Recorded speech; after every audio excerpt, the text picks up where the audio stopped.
Welcome to RK's Stories.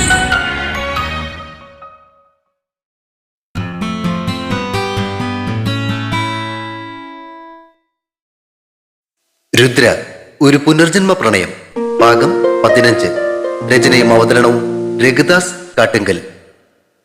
അപ്പോഴേക്കും അവന്മാരെല്ലാവരും കൂടി അവരുടെ മുന്നിൽ കുറച്ചകലെയായി വന്നു നിന്നു. 10-20 പേര് അത്ര പന്തിയില്ലാത്ത വിധത്തിൽ മുന്നിൽ വന്ന് നിൽക്കുന്നത് കണ്ട് എല്ലാവരുടെയും ശ്രദ്ധ അങ്ങോട്ടേക്കായി. അവന്മാർ അവിടെ നിന്ന് അവരെ സൂക്ഷിച്ചു നോക്കുന്നത് കണ്ട് വൈഷ്ണവും പ്രണവും പതുക്കെ എഴുന്നേറ്റു. അത് കണ്ട് കുറച്ചപ്പുറത്ത് ഇരിക്കുകയായിരുന്ന അച്ഛനും അമ്മാവനും ചെറിയച്ഛനും എല്ലാം അവരുടെ അടുത്തേക്ക് വന്നു. അമ്മയും അമ്മായിയുമൊക്കെ അവിടെ തന്നെ ഇരുന്നു കൊണ്ട് എന്താ സംഭവം എന്ന് നോക്കി. നാഗേഷ് ദുർഗയുടെ മുന്നിലേക്ക് വന്ന് അലറി, ഡേ നീ എന്ത ഇടത്തിൽ വന്നിരുന്ന ഞാൻ കണ്ടുപിടിക്ക മാറ്റേന്ന് നനച്ചിരിക്ക. അവന്റെ പെട്ടെന്നുള്ള ആ ഒരു ബഹളം വെക്കല് കണ്ട് എല്ലാവരുടെയും നോട്ടം ദുർഗയിലേക്കായി. എന്നടി ചെറുപ്പ്, ഇവരെല്ലാം ഉൻകൂടെ ഇരിക്കുന്ന നനച്ചിരിക്ക. അവന്റെ കോപത്തെ നിസ്സാരമാക്കി അവൾ ചിരിക്കുന്നത് കണ്ടതും നാഗേഷിന് വീണ്ടും ഭ്രാന്തായി. നീ അപ്പടിയെ വന്ന് വണ്ടിയിൽ ഏറിന ഒരു പ്രശ്നവും വരാത്, ഇല്ലന എല്ലാവരെയും ഇങ്ങ സൂട്ട് പുറത്തിടും. ഒരു താക്കീത് പോലെ എല്ലാവരെയും നോക്കിയിട്ട് അവൻ ദുർഗയോട് പറഞ്ഞു. അതോടെ അമ്മാവൻ ദുർഗയുടെ അടുത്തേക്ക് ചെന്നു. ആരാ മോളെ ഇവര്? ഇതാണ് അമ്മാവ നാഗേഷ്, അച്ഛന്റെ അനന്തിരവനാ. ഓ, രാജേശ്വരി പറഞ്ഞിരുന്നു ഇവനാണല്ലേ അത്. പ്രശ്നം ഒന്നും ഉണ്ടാക്കാതെ ഇവിടുന്ന് പോകാൻ നോക്ക്, ഇത് സ്ഥലം വേറെയാ. അമ്മാവൻ അവന്മാരെ ഭീഷണിപ്പെടുത്താൻ ശ്രമിച്ചു. അത് കേട്ടതും ആദിയുടെ ചേട്ടൻ ഉടനെ മുന്നിലേക്ക് എടുത്ത് ചാടി. പോടെ പോടെ വിട്ടുപോടെ. നാഗേഷിന്റെ അടുത്ത് നിന്നിരുന്ന ചേട്ടന്റെ ഇരട്ടി വലിപ്പമുള്ള അധികായന്റെ മുന്നിലേക്ക് കയറി നിന്നിട്ട് ചേട്ടൻ പറയുന്നത് കേട്ട് സത്യത്തിൽ ആദിയുടെ കിളി പോയി. ഓവർ കോൺഫിഡൻസ് ആണോ അതോ അത്രയും പേര് ഒരുമിച്ച് കണ്ടപ്പോ ചേട്ടന്റെ ഫിലമെന്റ് അടിച്ചു പോയതാണോ എന്നൊരു സംശയത്തോടെ അവൻ അങ്ങേരെ നോക്കി നിന്നു. ഓടാ പാറാദേശി നായേ. പാറപ്പുറത്തിട്ട് ചിരട്ട ഉറക്കുന്ന ശബ്ദത്തിൽ ഉറക്കെ പറഞ്ഞുകൊണ്ട് അയാൾ ചേട്ടന്റെ കവിളിൽ ആഞ്ഞടിച്ചു. പടക്കം പൊട്ടുന്നത് പോലൊരു ശബ്ദം കേട്ട് എല്ലാവരും കണ്ണും നടച്ച് തുറന്നപ്പോ അവന്റെ നേരെ നിന്നിരുന്ന ചേട്ടൻ അടിയുടെ ശക്തി കൊണ്ട് നേരെ തിരിഞ്ഞ് തൊട്ടു പിന്നിൽ നിന്നിരുന്ന ആദിയുടെ നേർക്ക് നിൽക്കുന്നതാണ് എല്ലാവരും കണ്ടത്. എന്താ നീ എന്താ ഇവിടെ? എവിടെ നിന്ന് ഇപ്പോ ശബ്ദം കേട്ടെ? ചേട്ടന്റെ ചോദ്യം കേട്ട് ആദി കണ്ണു വിഴിച്ചു. ഈശ്വര, അടി കൊണ്ട് പുള്ളിയുടെ സിസ്റ്റം അങ്ങയെന്നാ തോന്നുന്നേ. ചേട്ടാ അതെ ദോ ലാ പുള്ളി ചേട്ടനെ അടിച്ചതാ.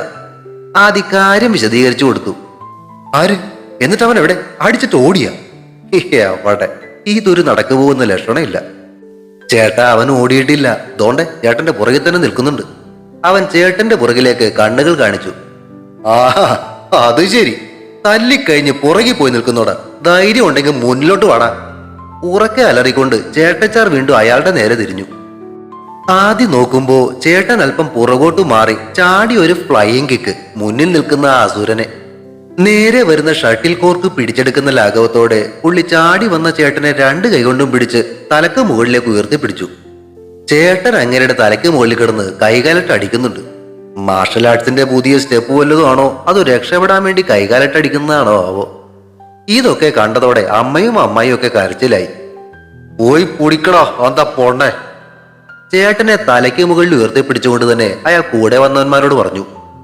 അത് കേട്ടതും അവരുടെ കൂടെ ഉണ്ടായിരുന്ന 4-5 പേർ ദുർഗയുടെ നേരെ ചെന്നു. അവരുടെ അടുത്തെത്തിയ ഗുണ്ടകൾ അവരുടെ കയ്യിൽ പിടിച്ച് വലിച്ചു ഉയർത്താൻ ശ്രമിച്ചു. ഇതെല്ലാം കണ്ട് നാഗേഷ് വല്ലാത്തൊരു ചിരിയോടെ പോക്കറ്റിൽ നിന്നും സിഗരറ്റ് പാക്കറ്റ് എടുത്ത് തുറന്ന് അതിൽ നിന്നും ഒരു സിഗരറ്റ് കടിച്ചെടുത്തതിന് ശേഷം ലൈറ്റർ ഉപയോഗിച്ച് കത്തിച്ചു. സിഗരറ്റ് പാക്കറ്റും ലൈറ്ററും തിരികെ പോക്കറ്റിലേക്ക് വെച്ചിട്ട് ചുണ്ടിലെറിയുന്ന സിഗരറ്റിൽ നിന്നും പുകയൂതി വിട്ടുകൊണ്ട് അയാൾ മുന്നിൽ നടക്കുന്ന രംഗങ്ങൾ നോക്കി രസിച്ചു നിന്നു.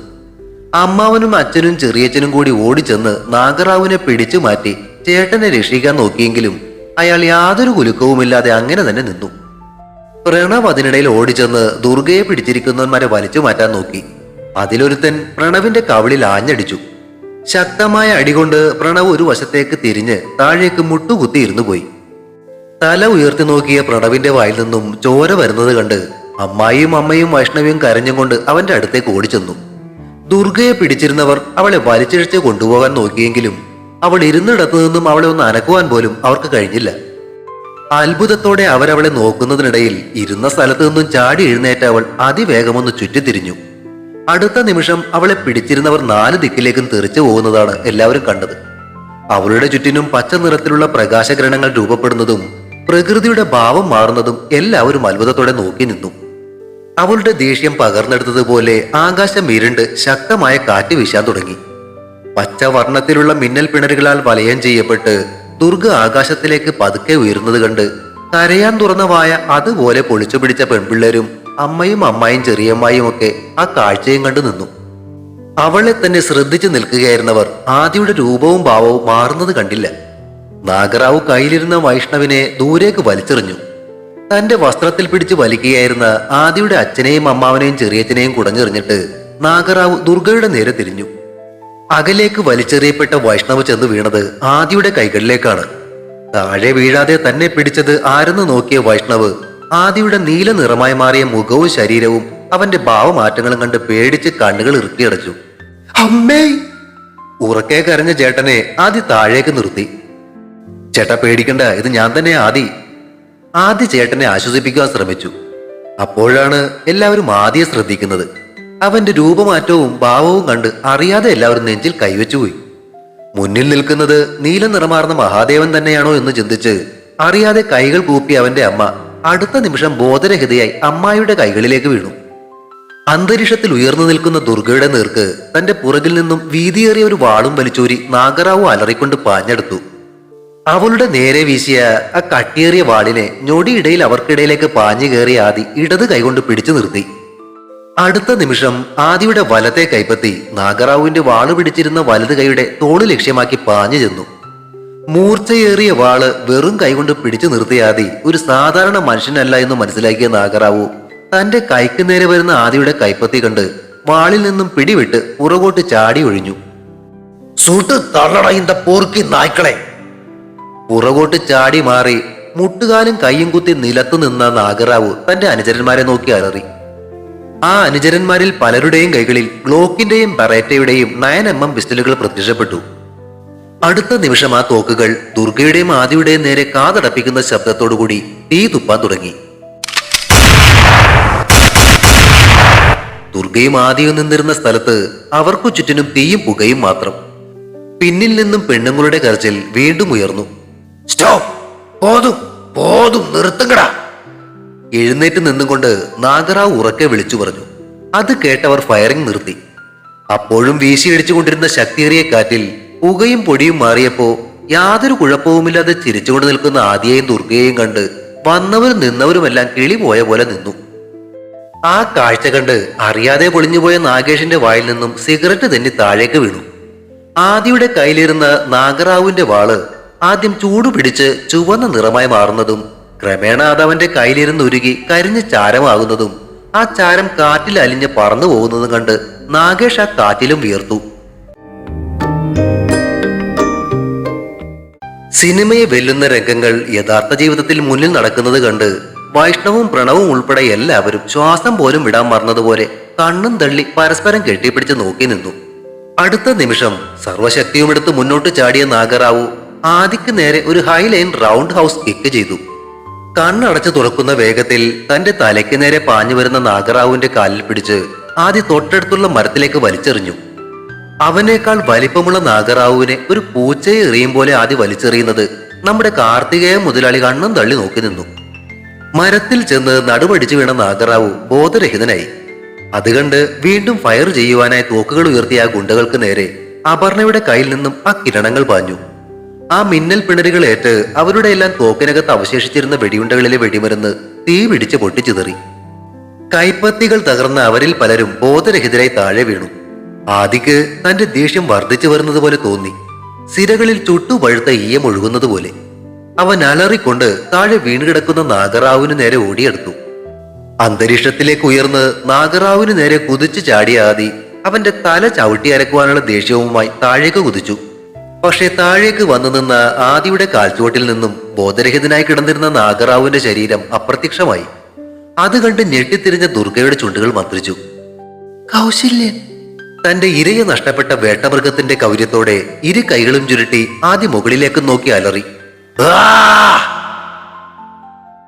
മുകളിലേക്ക് ഉയർത്തി അവന്റെ കൈകളിലേക്ക് അന്തരീക്ഷത്തിൽ നിന്നും മിന്നൽ പിണരുകൾ പാഞ്ഞു കയറി. താഴെ വീണ് കിടക്കുന്ന ആ ഗുണ്ടകളുടെ നേരെ അവൻ തന്റെ കൈകൾ വീശി. അവന്റെ കൈകളിൽ നിന്നും അഗ്നിസ്ഫുല്ലിംഗങ്ങൾ ഉയർത്തിക്കൊണ്ട് പാഞ്ഞ ആ മിന്നൽ പിണരുകൾ ഓടി മാറിയ 3-4 പേരൊഴികെ ബാക്കിയുള്ളവരുടെ ജീവൻ അവസാനിപ്പിച്ചുകൊണ്ട് ആ ശരീരങ്ങളെ കരിച്ച് അന്തരീക്ഷത്തിലേക്ക് ലയിപ്പിച്ചു. ആ കാഴ്ച കണ്ട് എല്ലാവരും ഭയന്ന് വിറച്ചു നിൽക്കെ ആദ്യം നാഗേഷിന്റെ നേർക്ക് തിരിഞ്ഞു. അവന്റെ കണ്ണുകൾ ജ്വലിക്കുന്നത് കണ്ടതും ദുർഗ അവന്റെ മുന്നിലേക്ക് കയറി നിന്നു. രുദ്ര, മതി, അവനെ വിട്ടേക്ക്. രൗദ്രഭാവവുമായി നിന്ന് ആദിയുടെ ഇരു കവിളുകളിലും കൈകൾ ചേർത്ത് വെച്ചുകൊണ്ട് അവൾ പറഞ്ഞു. അവളുടെ ആ വിളിയും സ്പർശനവും ആദിയുടെ മനസ്സിൽ നുരഞ്ഞു പൊങ്ങിയ ക്രോധത്തിനുമേൽ ജലധാരയായി ഒഴുകി. അവന്റെ ദേഷ്യം ശമിക്കുന്നതിനനുസരിച്ച് അന്തരീക്ഷവും സാധാരണ നിലയിലേക്ക് മാറി വന്നു. തന്റെ നേരെ നടന്നെടുക്കുന്ന ആദിയെയും ദുർഗയെയും കണ്ട് ഭയന്ന നാഗേഷ് അറിയാതെ പുറകോട്ട് ചുവടുകൾ വെച്ചു. പുറകോട്ട് നീങ്ങിയ അവൻ ഒടുവിൽ പുറകിൽ നിന്നൊരു മരത്തിൽ തട്ടി നിന്നു. അവന്റെ കണ്ണുകളിലേക്ക് നോക്കിക്കൊണ്ട് തന്നെ ദുർഗയും ആദിയും അടുത്തേക്കെത്തി. അടുത്ത നിമിഷം മുണ്ടിന്റെ പുറകിൽ ഒളിപ്പിച്ചു വെച്ചിരുന്നൊരു കത്തിയെടുത്ത് നാഗേഷ് ആദിയുടെ കഴുത്തിനു നേരെ വീശി. നിസ്സാരമായിട്ടത് തടുത്തും കൊണ്ട് അവന്റെ കയ്യിൽ കയറി പിടിച്ച ആദിയുടെ ശക്തിയിൽ അവന്റെ കൈവിരലുകൾ ഞെരിഞ്ഞു. അയ്യോ, അതെ, മന്നിച്ചിട്! വേദന കൊണ്ട് ഉറക്കെ കരഞ്ഞ അവന്റെ കയ്യിൽ നിന്നും ആദി ആ കത്തി പിടിച്ചു വാങ്ങി. താഴേക്ക് കുനിഞ്ഞ് മുട്ടുകാലിൽ നിന്ന് അവൻ ആദിയെയും ദുർഗയെയും നോക്കി കൈകൾ കൂപ്പി. അമ്മ, മന്നിച്ചിടമ്മ, യാരെന്ന് തെറിയാമേ വന്നത്, ഇനി ഒരു പ്രശ്നവുമില്ല, വിട്ടിടമ്മ. ഭയന്ന് വിറച്ച് അവൻ ദുർഗയെ നോക്കി നിലവിളിച്ചു. അച്ഛനെ ഓർത്ത് നിന്നെ ഞാൻ വെറുതെ വിടുന്നു. ഇനി മേലാൽ എന്തെങ്കിലും പ്രശ്നം ഉണ്ടാക്കിയ കണ്ടല്ലോ നിന്റെ കൂടെ വന്നവർക്ക് എന്താ സംഭവിച്ചെന്ന്. കൂടുതലൊന്നും ഞാൻ പറയുന്നില്ല, പോയിക്കോ. മന്നിച്ചിട്! കൈകൾ കൂപ്പി പറഞ്ഞുകൊണ്ട് നാഗേഷ് പതുക്കെ എഴുന്നേറ്റ് പുറകോട്ട് മാറി. നിൽക്ക്, ഒരു കാര്യം ചോദിക്കട്ടെ, അമ്മ എവിടെയുള്ളേ? ദുർഗയുടെ ചോദ്യം കേട്ട് അവൻ അവളെ നോക്കി. മാമി, മാമൻ കൂടെ വീട്ടിലിരുക്കമ്മ. തൊഴുതു പിടിച്ചുകൊണ്ട് തന്നെ അവൻ മറുപടി പറഞ്ഞു. ശരി, അമ്മയ്ക്ക് ഒരു പ്രശ്നം ഉണ്ടായിരുന്നു കേട്ടല്ലോ. ഒരു പ്രശ്നവും കിടയാതെ മാമി അങ്ങ് നിമ്മതിയായിருக்கு. ഇനി നിന്റെ ഈ ഓഞ്ഞ സ്വഭാവം പുറത്തെടുത്ത പുകച്ചു കളയും കേട്ടോടാ മുന്നേ. അവൾ അവന്റെ നേർക്ക് കൈ ചൂണ്ടി. അമ്മ. ശരി, പോയിക്കോ. ദേ, ഇവിടെ നടന്നു വന്നു വേറെ ആരും അറിയേ വേണ്ട. അറിഞ്ഞാല്. ഒരു താക്കീത് പോലെ അവൾ വീണ്ടും അവന്റെ നേർക്ക് വിരൽ ചൂണ്ടി. ശരി അമ്മ, യാർക്കിട്ടേ സൊല്ലലേ. അതും പറഞ്ഞ് അവൻ പതുക്കെ പുറകോട്ട് നടന്ന് അല്പദൂരം പോയതിനു ശേഷം തിരിഞ്ഞ് വണ്ടികൾ കിടക്കുന്ന ഭാഗത്തേക്ക് അതിവേഗം ഓടി. കൂടെ അവശേഷിച്ചിരുന്നവന്മാരും അവന്റെ ഒപ്പം അവിടെ നിന്നും ഓടി രക്ഷപ്പെട്ടു. ഓടി താഴെ എത്തിയ നാഗേഷും ബാക്കിയുള്ളവരും അവരുടെ സ്കോർപിയോകളിൽ കയറി. ആ വണ്ടികൾ റിവേഴ്സ് എടുത്ത് അവിടെ നിന്നും അതിവേഗം പോകുന്നത് മുകളിൽ നിന്നും ആദ്യം ദുർഗയെ നോക്കി നിന്നു. എന്നാലും കുഞ്ഞാ നാഗറാവു എങ്ങനെ ഇവിടെ നിന്നും അപ്രത്യക്ഷമായി? അവർ പോയി കഴിഞ്ഞതും ആദ്യ ചോദിച്ചു. കൗശല്യൻ, അവൾ മന്ത്രിച്ചു. കൗശല്യനോ? അവൻ കണ്ണുകൾ മെഴിച്ച് അവളെ നോക്കി. അതെ, കൗശല്യന്റെ സാന്നിധ്യം ആ സമയം എനിക്ക് അനുഭവപ്പെട്ടു. അവനായിരിക്കും നാഗറാവിന് ഇവിടെ നിന്ന് മാറ്റിയേ. പക്ഷെ എന്തിനു വേണ്ടി അതെനിക്ക് മനസ്സിലാവുന്നില്ല. എന്തായാലും ഗുരുവിനോട് ചോദിക്കാം. ശരി, വാ. അവൻ അവളെയും കൂട്ടി മറ്റുള്ളവരുടെ അടുത്തേക്ക് നടന്നു. അടുത്തേക്ക് ചെന്ന അവരുടെ മുന്നിലേക്ക് കാർത്തികേയ മുതലാളി കയറി നിന്നു. കത്തി നാളെ ഇടറാ. അച്ഛൻ പറഞ്ഞത് കേട്ട് ആദ്യം തന്റെ കയ്യിലിരുന്ന കത്തിയിലേക്ക് നോക്കി. നിന്റെ അച്ഛനാടാ പറയുന്നേ, കത്തി താഴെ ഇടറാ. ഇങ്ങേർക്ക് തന്നെ പറ്റി തിലകന്റെ ബാധ കയറിയോ? ആലോചിച്ചും കൊണ്ട് അവൻ കത്തി അങ്ങേർക്ക് നേരെ നീട്ടി. എന്നാ പിടിച്ചോ. അവനെങ്ങാനും അത് വെച്ച് തന്നെ കുത്തിയാലോ എന്ന് പേടിച്ചിട്ടാണെന്ന് തോന്നുന്നു അങ്ങേര് പുറകിലേക്ക് ചാടി മാറി. അപ്പോഴേക്കും അച്ചുവും വൈഷ്ണവും പ്രണവുമെല്ലാം അവരുടെ അടുത്തേക്ക് ഓടിയെടുത്തു. ഓ, എന്റെ ചേട്ടാ, വിശ്വസിക്കാൻ പറ്റുന്നില്ല. എന്തായിരുന്നു ഇവിടെ നടന്നേ? അടുത്തേക്ക് എത്തിയ ഉടനെ ആദിയുടെ കയ്യിലും ദേഹത്തുമൊക്കെ പിടിച്ചുകൊണ്ട് അച്ചു ചോദിച്ചു. പേടിച്ചോ നിങ്ങളൊക്കെ? അവരെ ചേർത്ത് പിടിച്ചുകൊണ്ട് അവൻ ചോദിച്ചു. ഏയ്, ഞങ്ങളാരും പേടിച്ചില്ല. പക്ഷെ രാജേശ്വരി അമ്മായി ചേട്ടനെ കണ്ട് തലയുറ്റി വീണു. വൈഷ്ണവി പറഞ്ഞു. അയ്യോ, എന്നിട്ട്? പേടിക്കണ്ടേട്ടാ, കുഴപ്പമൊന്നുമില്ല. അപ്പോഴേക്കും അമ്മയെയും കൂട്ടി അമ്മായും ചെറിയമ്മയും അവരുടെ അടുത്തേക്ക് എത്തി. മോനെ, അമ്മ പേടിച്ചു പോയടാ. അവനെ കണ്ടതും അമ്മ പറഞ്ഞു. എന്തിനാ അമ്മ പേടിക്കുന്നേ? ഞാൻ നേരത്തെ പറഞ്ഞില്ലേ എനിക്കും ദുർഗയ്ക്കൊക്കെ ഉള്ള കഴിവുകളെ പറ്റി. അമ്മയെ ചേർത്ത് പിടിച്ചുകൊണ്ട് അവൻ സമാധാനിപ്പിച്ചു. അതുകൊണ്ട് മുത്തച്ഛൻ ഈ കാര്യങ്ങളൊക്കെ നിങ്ങളെല്ലാവരോടും പറഞ്ഞത്. എന്നാലും നിന്റെ ആ സമയത്ത് രൂപവും ഭാവവും മഹേശ്വരൻ പ്രത്യക്ഷപ്പെട്ടതുപോലെ ഓർക്കുമ്പോതേ ഇപ്പോഴും ശരീരത്തിലെ കുളിര് പോരുന്നു. അമ്മായി വാത്സല്യത്തോടെ അവനെ തലോടി. ഞാൻ നിങ്ങളുടെ ആദ്യ തന്നെ അമ്മായി. ഇതൊക്കെ ഇനി വല്ല പോലീസ് കേസും ആയില്ലടാ. ചെറിയച്ഛന്റെ ശബ്ദത്തിൽ ആശങ്ക നിറഞ്ഞിരുന്നു. എന്തിന്? ഇവിടെ നടന്നതൊക്കെ ഇപ്പൊ വേറെ ആരെങ്കിലും കണ്ടോ? ഇവിടെ അന്നൊരു CCTV ഇല്ല. മാത്രമല്ല ആരുടെയും ശരീരം പോലും ഇല്ല. പിന്നെ അതാകേഷ്, അവനിതൊന്നും ഇനി ആരോടും പറയാനും പോകുന്നില്ല. അവൻ അവരെ ആശ്വസിപ്പിച്ചു. ചേച്ചി, എന്നാലും ആ സ്പാർക്കൊക്കെ എങ്ങനെയാ കയ്യിൽ വരുന്നേ? അച്ചു അവളുടെ അടുത്തേക്ക് ചെന്ന് കൈകൾ പിടിച്ച് തിരിച്ചും മറിച്ചും നോക്കി. ദുർഗ അച്ചുവിന്റെ മുന്നിലേക്ക് അവളുടെ കൈകൾ നീട്ടിപ്പിടിച്ച് കാണിച്ചു കൊടുത്തു. ചെറിയ പച്ച നിറമാർന്ന കിരണങ്ങൾ അവളുടെ കയ്യിൽ നിന്നും പുറത്തേക്ക് വന്നു. ഓ, അടിപൊളി! ഇങ്ങനെ ഉണ്ടായിരുന്നേ പുറകെ തന്നെ ശല്യം ചെയ്യുന്ന പൂവാലന്മാർക്കിട്ടൊക്കെ 8ന്റെ പണി കൊടുക്കായിരുന്നല്ലേടി. അച്ചുവിന്റെ ആഗ്രഹം കേട്ട് വൈഷ്ണവിയും വേണിയും ചിരിച്ചു. എന്നാലും ആ പണ്ടാരക്കാലിൽ എന്തൊരു ശക്തിയാ!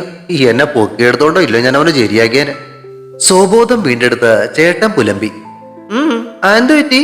അയാൾ ഒക്കത്തെടുത്തപ്പോ സ്റ്റെപ്പ് എല്ലാം മറന്നുപോയോ? ഏട്ടത്ത് ഏട്ടനിട്ടൊന്ന് കൊട്ടി.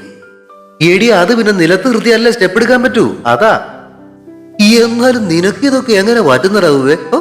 വിഷുവിന് കണി കാണിക്കാൻ കൊണ്ടുവരുന്ന പോലെ ആയിപ്പോയി. നിന്റെ മുഖത്ത് ആ നീല കളറെ കണ്ട് ഞാൻ തന്നെ മേടിച്ചുപോയി. ചേട്ടൻ ആദ്യ അടിമുടി ഒന്നുകൂടി നോക്കി.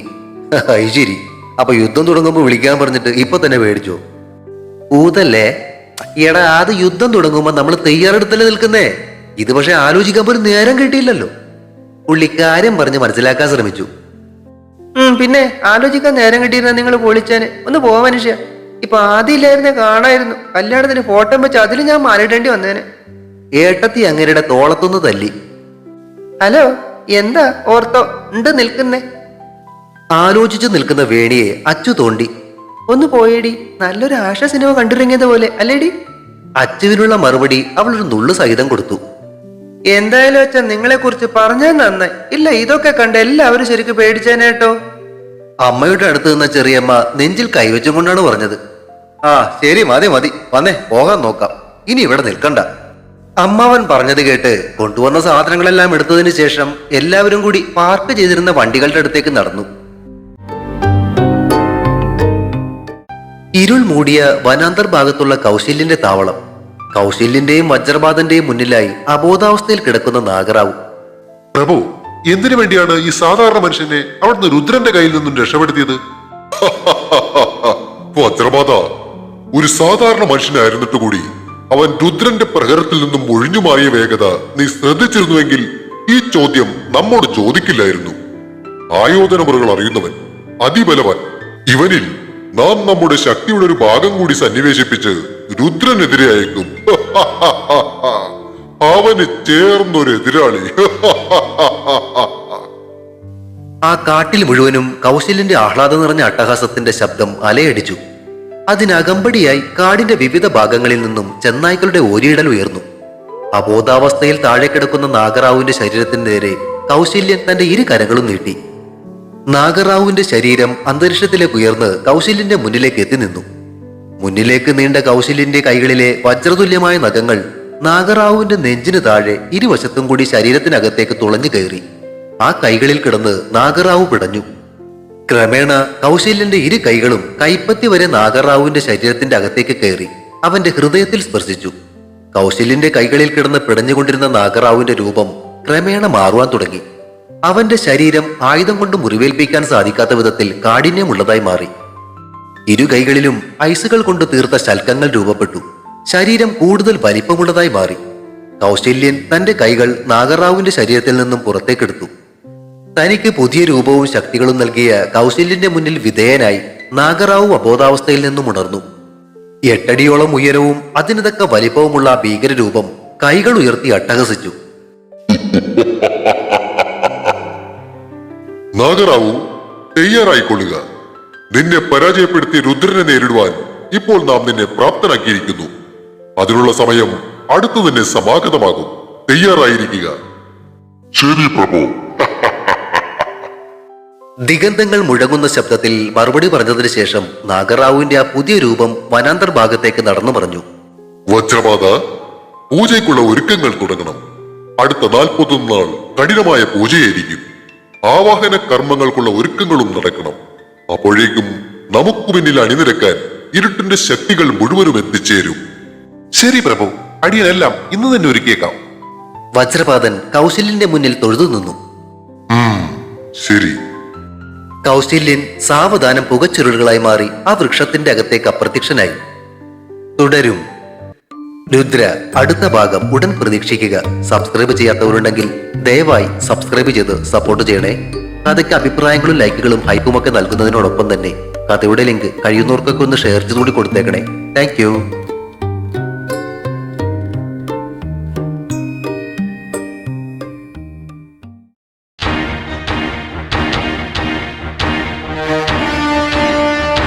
See you soon.